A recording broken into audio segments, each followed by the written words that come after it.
Hello everyone, Mr. Chung here to do some notes on accuracy, precision, percent error, and significant figures. So yeah, let's get straight to it. This is chapter 3.1b, the second half of chapter 3.1, and it's a lot of stuff. So hopefully, you slow it down when you need to slow it down, take breaks when you need to take breaks, rewatch what you need to rewatch, so you don't get too lost. So let's get to it. Whoops. Keep doing that.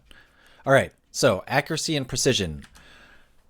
These are concepts that are important when you're doing labs in science, which one day we will get back to doing. So accuracy is how close a measurement comes to the actual or true value of whatever is measured. All right. Precision is how close a series of measurements are to each other. And the actual or true value does not matter for precision. Now, this actual or true value, like what are we talking about here? We'll get to that in the next slide, but let's take a look at this image talking about accuracy and precision right now. And I'm sure you've seen this before. So, if you're shooting at a target and this red target in the middle is your true or actual value, all right, so this here represents, low accuracy, low precision, because it's just kind of shooting all over the place. All right. It's not hitting the target and it's not, precise. It's not, these measurements aren't close to each other. Now here we have low accuracy and high precision, right? It's low accuracy because it's not hitting the target, but it's high precision because all these points are very close to each other. Okay. Over here we have high accuracy and low precision, because they're somewhat hitting targets, but they're kind of all spread out. It's still not super precise. The series of measurements are not that close to each other. And then here at the end, we have high accuracy and high precision. They're all in the center and they're all very close to each other. All right. So you'll see this diagram a lot when you're talking about accuracy and precision. And so it's just something that you should understand conceptually and make sure you get into your heads. All right. So talking about this actual or true value. So for many measurements, there is what is called an accepted value. All right. And see, I have it in that red. So that's a vocabulary concept that you should understand. So the accepted value is the value of the measurements based on reliable references. In other words, pretty much it means the accepted value is the value that you should get based on what other scientists think. So simple example is, we know that water will freeze at 0 degrees Celsius and boil at 100 degrees Celsius based on previous results, right? This is our accepted value of water's freezing and boiling points. Okay. So when you're doing an experiment, it's important for you to compare the experimental value, what you actually calculate in the lab, to the accepted value, what you expect to get. All right, so to compare the experimental and accepted values, we calculate something that's called percent error. And this is not actually in your problem set, but it's something that's good to know and something that will come up again in the future.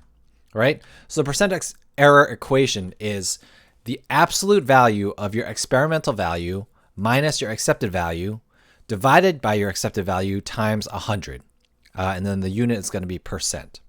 Okay, so absolute value of experimental minus accepted value divided by your accepted value times 100%. And this gives you what percent off your experimental value is. So, for example, a student measures the boiling point of water at standard pressure and measures a value of 99.5 degrees Celsius. What is her percent error? All right. So I'm going to give you a chance to figure that out. Okay. And so what do you get when you do that? All right. Your answer should have been 0.5%. Okay. And if you did not get that, then, you'll have to, figure it out. All right. Use that equation up there. Use the values I gave you. You should be able to get 0.5% as your percent error. Let me double check one more time. Yes, 0.5%. All right. So the bulk of this lesson is going to be about significant figures. I have spoken to some of you about this already. Significant figures are like the grammar rules, the I before E rules of numbers in scientific measurements. Okay, so they can be pretty frustrating, but they're something that you need to understand, not only for this class, but for, other science classes going forward. So let me start with a question. Have you ever wondered how to decide how many decimal points to round your answer to? Like you get an answer, like how do you decide how many decimal points to round your answer to? Well, in science, we use something called significant figures to determine how many numbers to use or where you're going to round. Okay, so the way you figure this out is with something called significant figures. Okay, now significant figures are the number of digits in a measurement that a scientist can be confident in. Okay, so simple example, how tall are you? I'm about 5'7". You don't know because you've never seen me in real life, but just take my word for it. So 5'7" inches. Okay, now take 5'7" inches versus 5'7.2734122 inches. Okay, like if that second one is what you calculated my height to be, you know, how confident are you in all these extra decimal places? Okay, at some point, maybe 5.72 you're good with, maybe even 5.727 you're good with, but like at some point, there's just too many decimal points and you're not confident as a scientist in this measurement anymore. Okay, so that's what significant figures is about. It's about only using the number of digits that we're actually confident in as scientists in our measurement. Okay, so let's take a look at an example of if you're actually measuring something. All right, so when you're measuring things, the number of significant figures you use are all the digits that you can read off of your measurement plus one estimated digit. Okay, so if you look at this dial here, okay, which is in PSI, which is a unit of pressure, okay, like what would you say is this measurement? Like how would you read this? Okay, so I would read it as 4.32 PSI. Okay, so I can clearly see that it's 4.3 because 4.0, 4.1, 4.2, 4.3. Look at my mouse cursor. 4.0, 4.1, 4.2, 4.3. Okay, so I can clearly say it's 4.3, but it's between 4.3 and 4.4. I can still estimate this last digit, so that's why I put 4.32 PSI. Okay, and we are going to call all these digits. Okay, since we're confident in them as scientists, we're going to call all these digits significant figures. So there are 3 significant figures in this reading, 4.32. All right, and we're going to get to the rules about how you count significant figures in a second, but hopefully you can see pretty simply here, 4.32 PSI, that's 3 significant figures, right? 1, 2, 3. Okay, now a quick exception for digital measurement devices, like if you step on a scale and it tells you your measurement, like, you know, I don't know, 127.4 pounds or whatever, you don't estimate an extra digit because you can't see it. But on an analog measurement like this, when you're reading it, you know, you just, you know, read it and you make that estimate and then that's fine. Okay. All right. So let's get to the rules for how significant figures work. It is, like I said, pretty tedious. It's like grammatical rules. Okay. So, you know, you have to learn them.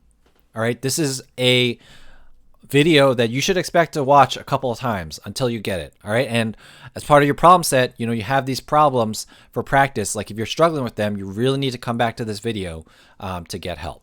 All right, so let's do this. Rule number 1, the simplest rule. Every non-zero digit in a measurement is always significant. Okay, every non-zero digit is significant. So let's go with some examples here. Okay. 2.47 meters, 723 meters, and here, even in scientific notation, 2.5 times 10 to the 6 meters. Now, when you have non-zero digits, okay, you just count all the digits as significant. So the way I would do it is 2.47 meters. Again, look at my mouse cursor. 2, 4, 7. I have 3 significant figures. Okay, 723, same thing. 7, 2, 3. 3 significant figures. All right. Now it's a little tricky with scientific notation. So for scientific notation, ignore the exponent. So just pretend this isn't here and you just look at the coefficient. Okay. So the coefficient is 2.5 here. So we have 2 significant figures because they're both non-zero. So we just count them both. Okay. So rule number 1, pretty simple. Every non-zero digit is significant. Okay. Rule number 2, zeros appearing between non-zeros are significant. Okay. Now what I mean by that is this. If you have non-zero numbers, if you ever have zeros in between the non-zero numbers, those are also significant. If you think about a scale, if I weigh myself on a scale at 105 pounds, right? The 0 for the tens place, 105, that's going to be significant because, my scale can measure that tens place. It just happens to be a 0 because I weigh 105 pounds. Of course, I don't weigh 105 pounds. I'm pretty fat, but you know what I'm saying. Okay, so 2.4007 meters, 7,023 meters, 2.055, 2.05 times 10 to the 6 meters. So we're going to do the same thing. All right, we're just going to count the number of digits here. Okay, these zeros are in between non-zeros. So according to this rule, they're significant. So we just read it very simply. 1, 2, 3, 4, 5 significant figures for 2.4007. 1, 2, 3, 4. 4 significant figures for 7,023. And then 1, 2, 3. 3 significant figures for 2.05 times 10 to the 6. Okay, so again, rule 2 is pretty simple. Zeros appearing between non-zeros are significant. That's what we got. And we're just moving on because the next rules start getting a little bit more confusing. Okay. Rule 3, leading or the leftmost zeros in front of non-zeros are not significant. They are placeholders. Okay. Now this is where it gets tricky. So I'm going to say that again. Left side zeros in front of non-zeros are not significant because they are placeholders. So let's look at our examples here. 0.0071 meters, 0.000023 meters. This is what I mean by leading zeros, okay? You see how these zeros are in front of our non-zero digits, okay? In front of our first non-zero digits. All those zeros in front are not significant, right? So which means I look at these zeros, I don't count them. I don't start counting my significant figures till I get to the 7. So don't count it, don't count it, don't count it. 1, 2 significant figures, all right?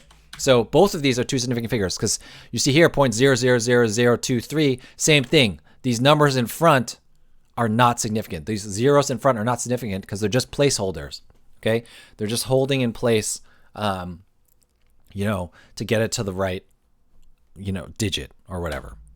All right, so to make things simpler, if you write these numbers in scientific notation, it always makes it clear. So this one, 7.1 times 10 to the negative 3 is the same as 0.0071 meters.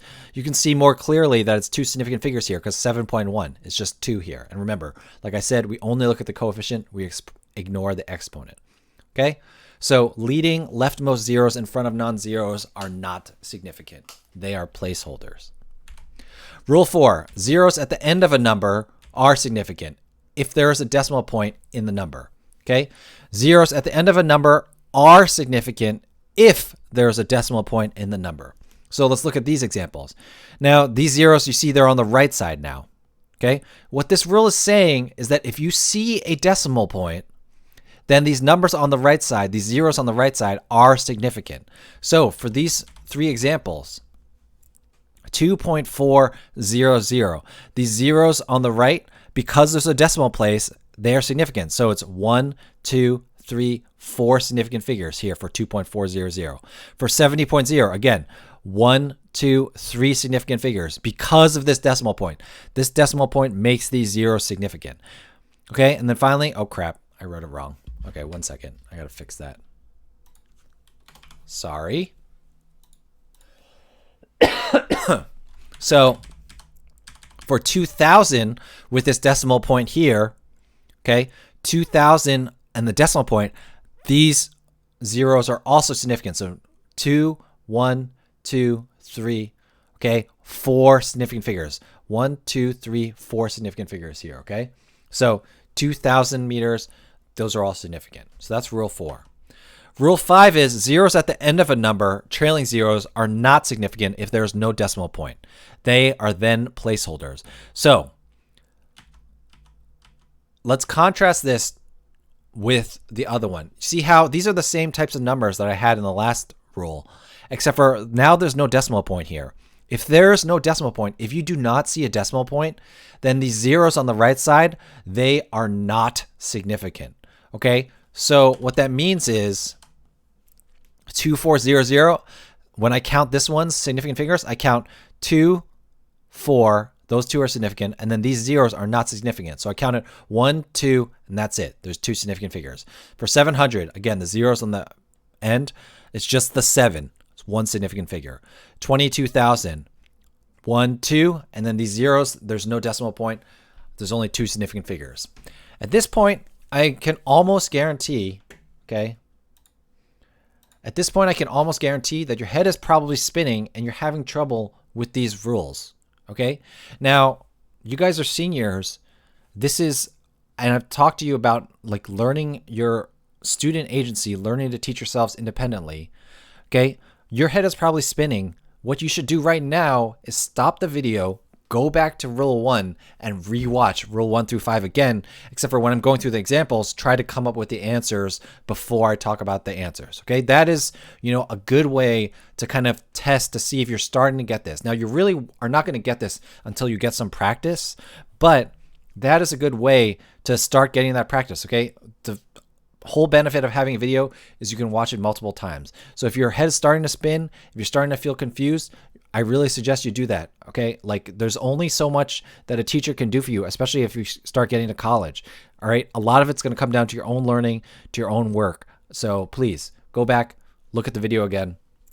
And, you're going to be a little lost, but if you work hard at it, you'll slowly but surely get your way to it. All right. Rule 6, did it again. Okay. Rule 6 is there are 2 cases where you have unlimited significant figures, which means you basically don't need to worry about how many significant figures there are. The first is a number that is counted is always exact, so it has infinite significant figures. So there's 26 students in our class, then that's infinite number of significant figures. So if we said the 26th there, it's not actually 2 significant figures, it's infinite, because when you count things, you're not measuring things. So the number of significant figures, you don't need to worry about it. The second example, which is going to come up in chapter 3.3, is exactly defined quantities or conversions, like 60 minutes equals 1 hour, 100 centimeters equals 1 meter. You don't need to worry about the significant figures for this either. All right. 60 minutes exactly always equals 1 hour exactly. So you don't need to worry about the significant figures there. Now, this stuff isn't on this week's homework. But it's just something that'll come into play later, and it's one of the significant figure rules. So I want to make sure you guys knew that. All right. So when do we use significant figures? Okay. Like you're going to use significant figures. Like you're going to get to the point, like you need to, I don't want you to ask, obviously now it's okay. But as this class goes on, I don't want you to ask Mr. Chung, how many significant figures should the answer have? What should I round to? Okay. You're using significant figures to help you to figure out what you need to round to. Okay. So the rule of thumb we're going to use in this class, even though it's not the quite exact rule that exists, but we're just going to keep it simple, is when making calculations at a bare minimum, your answer should always have the same number of significant figures as the lowest number of significant figures in the problem. All right. You're going to have the same number of significant figures as the lowest number of significant figures in the problem. So when you ask Mr. Chung, what should I round to? You go back to what was given to you in the problem and you look at what had the lowest number of significant figures in that. And that's what you want to round to. So for example, let's say I ask you to find the area of a square that is 7.7 meters by 5.4 meters. All right. So we're going to do 7.7 times 5.4. Okay. First thing I wanted you to do is right now, look at those 2 numbers. How many significant figures does each of those 2 numbers have? Okay. You should have gotten, hopefully, that they both have 2 significant figures because this is just rule 1. They're non-zeros. It's pretty straightforward. 7.7, 5.4, they have 2 significant figures each. Okay. So to find the area, we're going to do 7.7 times 5.4. All right, so if you put it in your calculator, you get 7.7 times 5.4 equals 41.58 meters squared.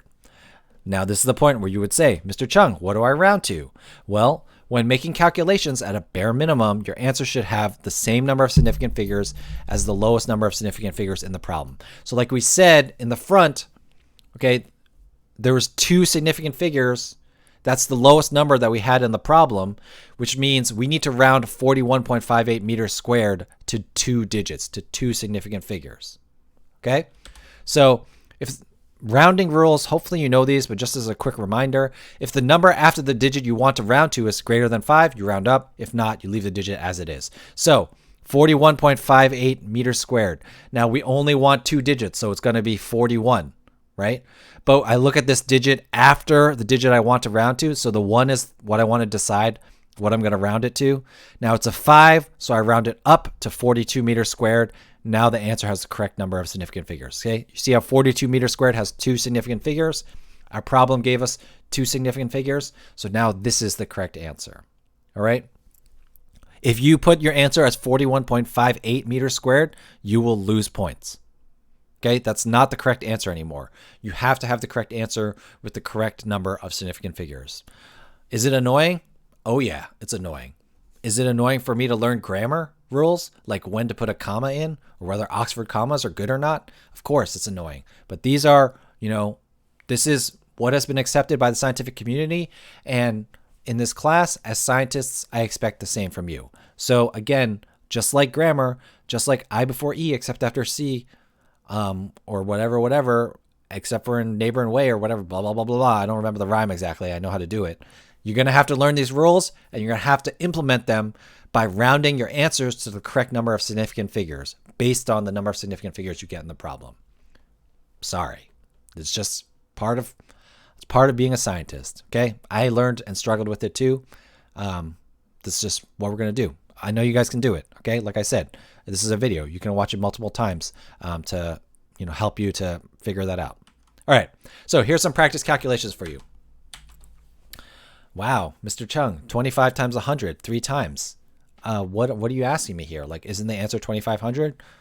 It is 2,500. But again, the answer that you give me has to be equal to the number of significant figures that the problem gave you. And if you look closely at these problems, they all look the same at first glance, but they actually all have different numbers of significant figures. Okay, the lowest number of significant figures in each of these problems is different. All right, so 25 times 100, you're going to be like, oh, it's 2,500, Mr. Chung. Yeah, nope. With significant figures, all three of these answers are going to be different. Okay, pause this right now. Write down what you think those answers are.